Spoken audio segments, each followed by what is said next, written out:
Hello friends, you are most welcome to Universal Physics Quiz JK और I hope you are all well। जैसा कि आपको पता है कि हमारा चल रहा था चैप्टर यूनिट एंड डायमेंशन, मात्रक और विमाएं। आज हम स्टार्ट करेंगे यूजेस ऑफ डायमेंशंस यानी कि विमाओं के अनुप्रयोग या उपयोग। तो पहला उपयोग है the conversion of one system of units into the units of other system, अर्थात विमाओं का उपयोग करके एक पद्धति के मात्रकों को जो है दूसरी पद्धति के मात्रकों में चेंज किया जा सकता है। यानी कि अगर हमें कोई मान सीजीएस पद्धति में दिया है तो विमाओं की सहायता से हम उसे एमकेएस पद्धति में चेंज कर सकते हैं। कैसे करेंगे? कंसीडर कर लेते हैं कि p कोई वैल्यू है जिसका जो मान है, जिसका जो आंकिक मान है वो n1 है और उसका जो मात्रक है वो u1 है। ये हमारा सीजीएस पद्धति में है, कंसीडर कर लेते हैं। तो हमें इसे एमकेएस पद्धति में चेंज करना है और फाइंड आउट करना है कि एमकेएस पद्धति में इसकी वैल्यू क्या होगी। मान लेते हैं एमकेएस पद्धति में वैल्यू n2 होगी और मात्रक u2 हो जाएगा। क्योंकि दोनों जो है वो p के मान है अलग अलग पद्धति में, तो दोनों क्या होंगे? इक्वल्स होंगे। तो n1 u1 इक्वल्स हो जाएगा n2 u2 के, और हमें यहाँ से फाइंड आउट करना है n2। n2 हो जाएगा हमारा n1 u1 अपॉन u2, और u1 अपॉन u2 हमारे क्या है? u1 और u2 हमारे क्या है? मात्रक, अलग अलग पद्धति में, डिफरेंट में। तो हम इसे जो है विमाओं के रूप में लिख लेंगे। क्योंकि हमें नहीं पता है कि u1 और u2 कैसे, तो हम विमाओं के रूप में कैसे लिखेंगे? इसे ऐसे लिखेंगे, u1 को m1 की पावर a, l1 की पावर b और t1 की पावर c, और बटे m2 की पावर a, l2 की पावर b, t2 की पावर c, ऐसे करके लिखेंगे। दैट मीन्स यानी कि हम इसे ऐसे कर सकते हैं n2 n1 m1 by m2 की power a, l1 by l2 की power b, t1 by t2 की पावर c। यानी कि विमाओं का उपयोग करके जो है हम एक पद्धति के मात्रकों को दूसरी पद्धति में चेंज कर सकते हैं। तो ये हमारा जो है चेंज करने का तरीका है। देखो इस तरीके को यूज करेंगे। एग्जाम्पल के तौर पे कंसीडर कर लेते हैं कि गुरुत्वीय त्वरण स्मॉल g का मान जो है 9.8 मीटर प्रति सेकंड स्क्वायर होता है एमकेएस पद्धति में। जो गुरुत्वीय त्वरण होता है स्मॉल g, इसका मान होता है 9.8 मीटर पर सेकंड स्क्वायर एमकेएस पद्धति में। मुझे इस मान को सीजीएस में चेंज करना है। सीजीएस मतलब कि मुझे इसे सेंटीमीटर प्रति सेकंड स्क्वायर में चेंज करना है, और यहाँ पर इसकी वैल्यू क्या होगी सीजीएस पद्धति में। तो हमें जो दिया गया है, ये जो आंकिक मान दिया हुआ है, इसे n1 कंसीडर कर लेते हैं। ये हमारा u1 हो गया, ये हमारा u2 हो गया, और हमें n2 फाइंड आउट करना है। तो यूज करेंगे इस फॉर्मूले को। उससे पहले हम देख लेते हैं कि इसकी विमा क्या होती है। तो गुरुत्वीय त्वरण की जो विमा होती है वो होती है LT minus two. That means कि इस फॉर्मूले में जब हम ये फॉर्मूला यूज करेंगे तो यहाँ पर हमारे पास L होगा और T होगा, M नहीं आएगा क्योंकि इसमें गुरुत्वीय त्वरण में M नहीं आता है। तो यहाँ पे रखेंगे n2 इजिकल्स टू n1 का मान है 9.8, m1 और m2 हमारे पास नहीं है। दैट मीन्स कि इसकी पावर 0 हो जाएगी। अगर हमारे पास होता तो जितना होता उतनी पावर लगा देते। L1 L2 हमारे पास है और दोनों की पावर कितनी है? 1, तो इसलिए b की जगह 1 रख देंगे, और T1 T2 की पावर कितनी? t की पावर -2, तो -2 रख देंगे। तो ये हो जाएगा 9.8। m1 किस में दिया हुआ है? मीटर में। सॉरी ये तो हमारा 1 हो जाएगा क्योंकि किसी की पावर क्या होती है? 1 हो जाती है, किसी की पावर 0 1 हो जाती है। L1 हमारा दिया हुआ है मीटर में, L2 पूछा है हमसे सेंटीमीटर में, इसकी पावर +1। T1 हमें सेकंड में दिया हुआ है और T2 हमें किस में पूछा है? सेकंड में, इसकी power -2। That means 9.8 into metre को सेंटीमीटर में मतलब 100 सेंटीमीटर डिवाइडेड बाई सेंटीमीटर, और ये हमारा बन जाएगा पावर 1 है, और ये हमारा बन जाएगा 1 की पावर -2। दैट मीन्स ये हमारा जाएगा 980 सेंटीमीटर प्रति सेकेंड स्क्वायर। इसकी वैल्यू 1 हो जाएगी, सेंटीमीटर सेंटीमीटर 980 सेंटीमीटर प्रति सेकेंड स्क्वायर। तो हमने देखा कि जो g का मान होता है वो m के स्पत्ति में होता है 9.8 मीटर पर सेकेंड स्क्वायर, और जो c के स्पत्ति में होता है वो 980 सेंटीमीटर पर सेकेंड स्क्वायर होता है। तो इस प्रकार जो है किसी भी मान को जो है एक पद्धति से जो है दूसरी पद्धति में चेंज कर सकते हैं। एक और एग्जांपल कंसीडर कर लेते हैं। हम मान लेते हैं कि फोर्स, किसी वस्तु पर जो फोर्स लग रहा है वो मान लेते हैं कि 2 न्यूटन है। 2 न्यूटन है, तो इसे जो है सीजीएस पद्धति में चेंज कीजिए। ये m के स्पत्ति में दिया है, तो m के स्पत्ति में न्यूटन किसके बराबर होता है? m के स्पत्ति में न्यूटन इक्वल्स होता है किलोग्राम मीटर प्रति सेकंड स्क्वायर के। तो 2 न्यूटन है, हमें इसे सीजीएस पद्धति में चेंज करना है। सीजीएस मतलब कि जो भी वैल्यू निकल के आएगी, किलोग्राम को ग्राम में बदलना है, मीटर को सेंटीमीटर में बदलना है, और सेकंड ऐसे रहेगा। ये हमारा m के स्पत्ति है, इसे हमें सीजीएस में चेंज करना है। इसकी विमा क्या हो गई? इसकी विमा होगी mlt-2।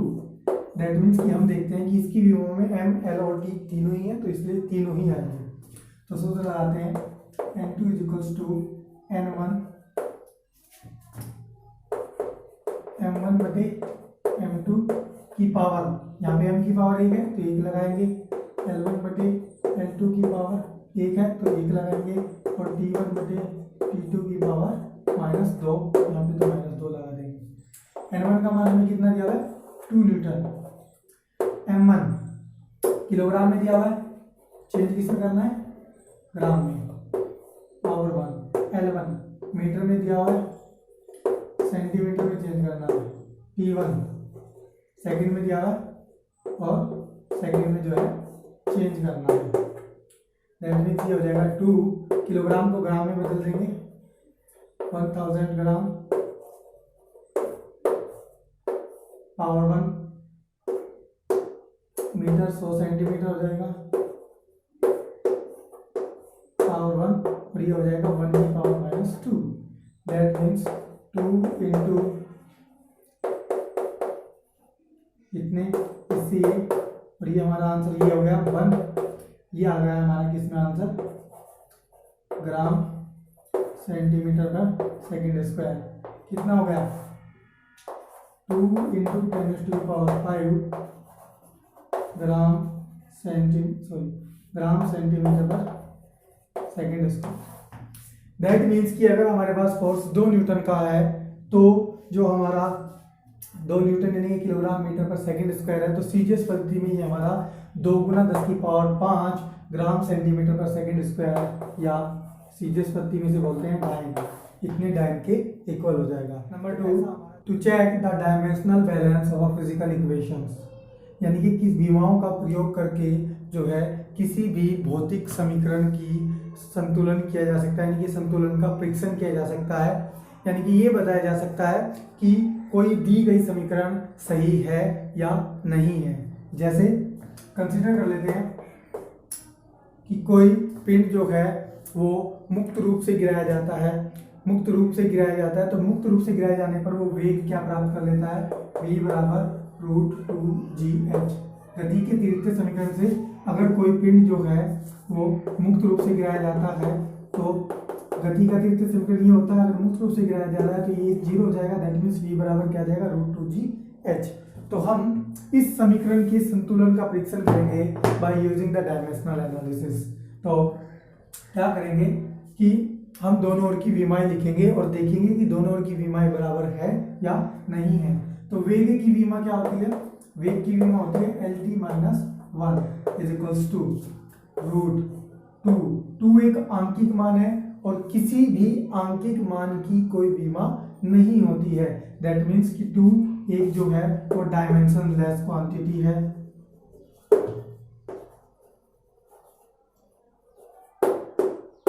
डायमेंशन लेस क्वांटिटी है। g गुरुत्वीय त्वरण है, इसका मान होता है, इसकी विमा होती है LT-2, और h ऊंचाई है, इसकी विमा होती है l। दैट मीन्स ये क्या हो गया हमारा? L² T-2 का रूट और equals to L T minus 1।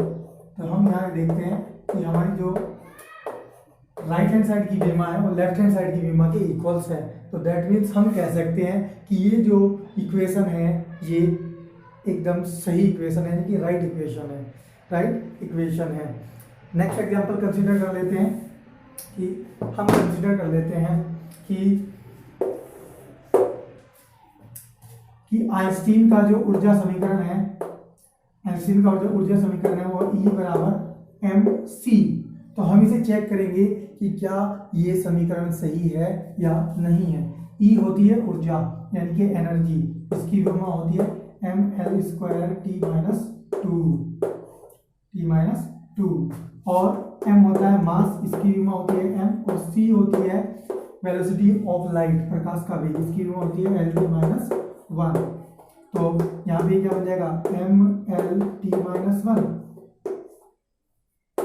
और ये बन जाएगा ml square t minus 2। That means कि ये दोनों विमाएं जो है बराबर नहीं है। तो हम क्या कह सकते हैं, क्योंकि दोनों साइड की जो विमाएं हैं वो इक्वल्स नहीं है, दैट मीन्स कि ये जो समीकरण है वो गलत है और इस समीकरण में हमें दोनों विमाएं बराबर आई थी, इसलिए समीकरण सही है। तो इस प्रकार जो है किसी भी भौतिक समीकरण का जो है संतुलन का परीक्षण किया जा सकता है। To establish the relation among the various physical quantity, यानी कि विमाओं की सहायता से विभिन्न भौतिक राशियों के मध्य एक संबंध स्थापित किया जा सकता है। जैसे हम एग्जांपल लेंगे the time period of a simple pendulum, यानी कि एक सरल दोलन के दोलनकाल का एग्जांपल लेंगे। कंसीडर कर लेते हैं कि एक सिंपल पेंडुलम है जिसका टाइम पीरियड है टी, मान लेते हैं हमारा एक सिंपल पेंडुलम है जिसका जो टाइम पीरियड है वो है टी और ये जो धागा है यानी कि जिससे बंधा हुआ है इसकी जो लंबाई है वो एल है और इस पेंडुलम का जो मास है वो m है तथा जो इसमें गुरुत्वीय त्वरण है वो g है। तो हम कंसीडर कर लेते हैं कि किसी सिंपल पेंडुलम का जो टाइम पीरियड है t वो उस सिंपल पेंडुलम के द्रव्यमान m और इस स्ट्रिंग की लेंथ l और गुरुत्वीय त्वरण g पर डिपेंड है, g पर जो है वो डिपेंड करता है, निर्भर करता है। ठीक है जी। तो हम कंसीडर कर लेते हैं कि कोई हमारे पास एक सिंपल पेंडुलम है जिसका टाइम पीरियड t, उस सिंपल पेंडुलम के द्रव्यमान मास m, इसकी स्ट्रिंग की लेंथ l और गुरुत्वीय त्वरण g पर डिपेंड करता है। दैट मीन्स डिपेंड करता है तो क्या होगा, t समानुपाती होगा m की पावर a, l की पावर b और g की पावर c के, यानी कि इनकी कुछ क्वांटिटी के इक्वल होगा। तो यहाँ पे हम क्या लिखेंगे, जब हमारा जो है डायरेक्टली प्रोपोर्शनल का चिन्ह लगता है तो एक कांस्टेंट आता है, यहाँ पे कांस्टेंट मान लेते हैं k है और ये कांस्टेंट है जिसकी कोई विमा नहीं है, जिसका कोई मात्रक नहीं है, एक कांस्टेंट है। इसे कंसीडर कर लेते हैं इक्वेशन नंबर 1। अब हम क्या करेंगे, दोनों ओर की जो है विमाएं लिखेंगे, ऑन बोथ साइड की हम जो है विमाएं लिखेंगे। दोनों ओर की विमाएं लिखने पर क्या होगा, taking dimension of on both side,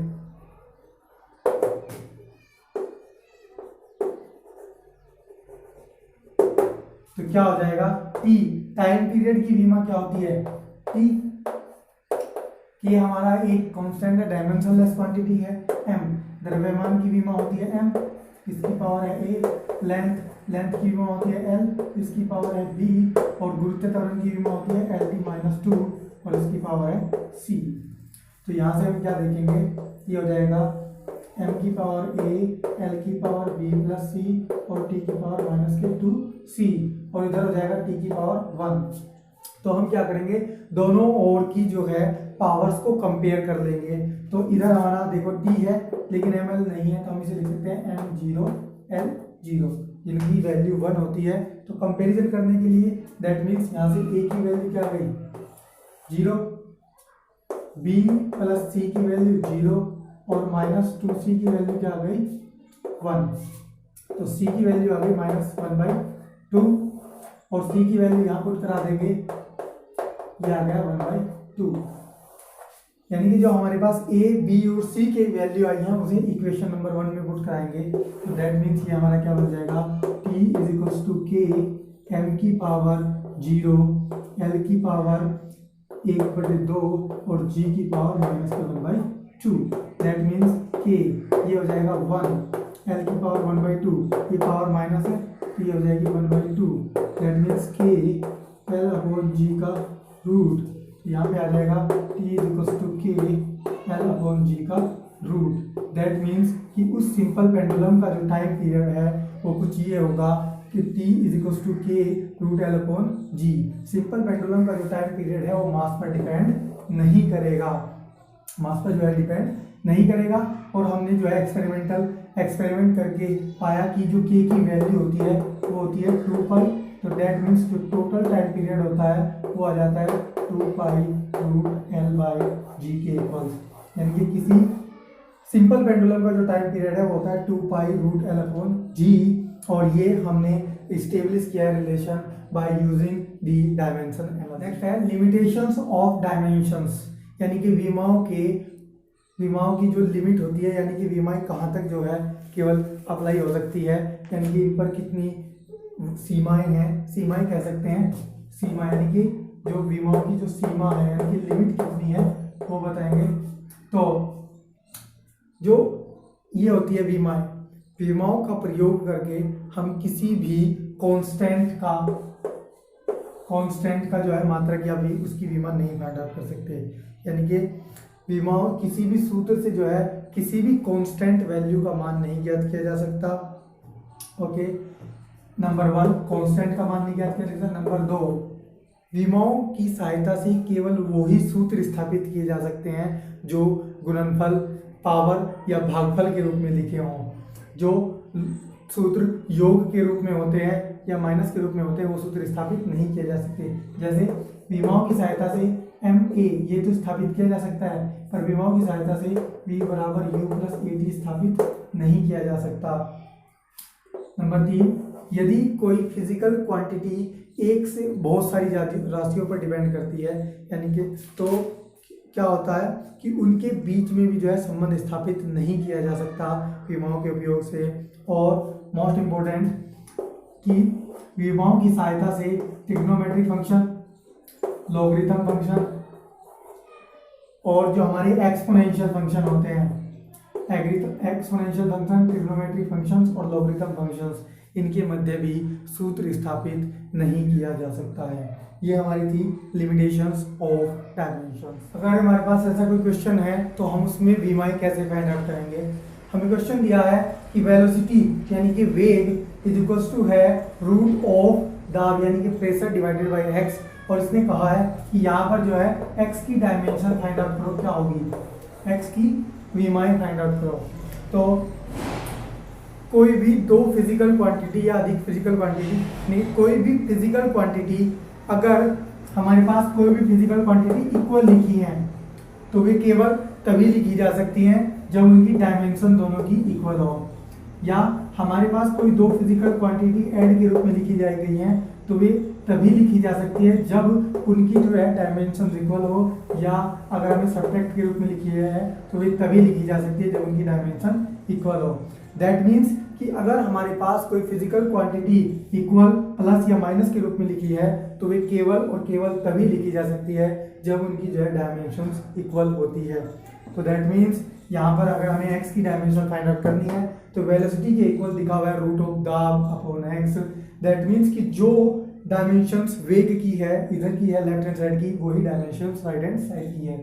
तो हमें x की डायमेंशन फाइंड आउट करनी है। दैट मीन्स इसकी डायमेंशन बटे x की डायमेंशन, यानी कि वेलोसिटी की डायमेंशन क्या होती है lt minus 1 is equals to pressure दाब की क्या होती है dimension m l minus 1 t minus 2 और डिवाइडेड बाय x का रूट। दैट मीन्स इसे इसका स्क्वायर कर देंगे तो ये हो जाएगी L square minus T square और is equals to M L minus 1 T minus 2 divided bye x. तो यहाँ से जो एक्स की डायमेंशन आएगी वो आ जाएगी M L minus 1 T minus 2 divided by L square T minus 2। That means ml-3 ml-3। तो यहाँ से जो हमारी x की डायमेंशंस होगी वो होगी ml-3 के इक्वल्स होगी, ml-3 के इक्वल्स होगी। नेक्स्ट क्वेश्चन कंसिडर कर लेते हैं कि हमारे पास एक ये दिया हुआ है और उसने कहा है कि यहाँ पर ए की डायमेंशन फाइंड आउट करो। तो ए की डायमेंशन किसके इक्वल होगी? ए की डायमेंशन इक्वल होगी इस पूरे की डायमेंशन के इक्वल, क्योंकि दो क्वांटिटी इक्वल लिखी हुई है। दैट मीन्स ए की जो डायमेंशन होगी वो होगी रूट ऑफ ml-1 t-2 और बटे ml-3 की डायमेंशन के इक्वल। दैट मीन्स ये आ जाएगी हमारी l square t-2 root, that means lt-1। तो यहाँ पे जो ए की डायमेंशन होगी वो होगी lt-1। इसी प्रकार जो है हम और क्वेश्चन कर सकते हैं। तो ओके फ्रेंड्स, मैं आशा करता हूँ कि आपको समझ में आया होगा, लेकिन फिर भी अगर हमारे किसी दोस्त के कोई क्वेश्चन नहीं समझ में आया है तो वो हमारे टेलीग्राम चैनल पर जाकर हमें ज्वाइन कर सकते हैं और वहाँ पर अपनी समस्या को हमारे पास भेज सकते हैं। हम आपकी समस्या का समाधान करके जल्द से जल्द आपके पास भेजने की कोशिश करेंगे। Okay bye, see you in the next class, thank you.